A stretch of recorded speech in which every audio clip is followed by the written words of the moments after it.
You have a very narrow window of opportunity to get babies to like real food before they're exposed to a world of fast food and commercial food. As participants in the Leche League, these moms ordinarily get together to share information about breastfeeding, but today they gathered to hear a presentation about homemade baby food from the author of a new book.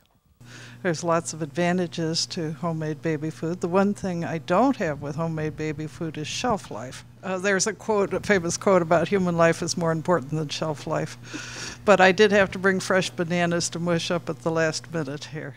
Kenda showed the moms how to make their own food and told them why big-name baby food manufacturers aren't as trustworthy as they seem.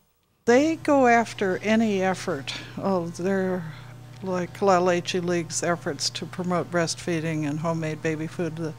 They will go after it and try to get it stopped.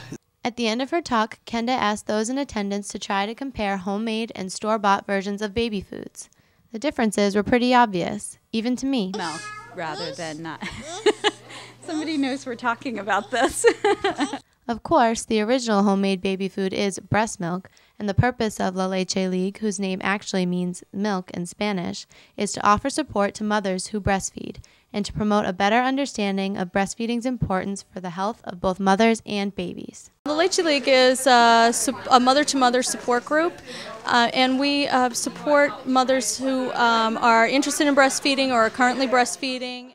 Lots of moms do find there's some challenges with getting the latch right, challenges with some details, but with good support and with the support of folks who run La Leche League and lots of moms and their experience, you can really find what you need.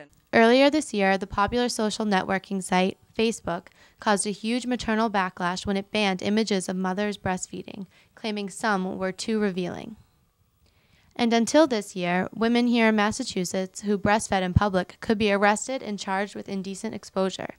With the passage of a new bill championed by State Senator Susan Fargo, breastfeeding in public is now legal. Although, for these women, changing attitudes is still an uphill battle. On an airline flight, and the flight attendant came over to me and said, "The man over there reading Playboy has a problem with you nursing." So I moved his seat.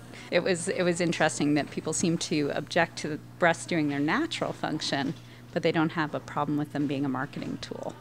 For Waltham Newswatch, this is Allison Izzo.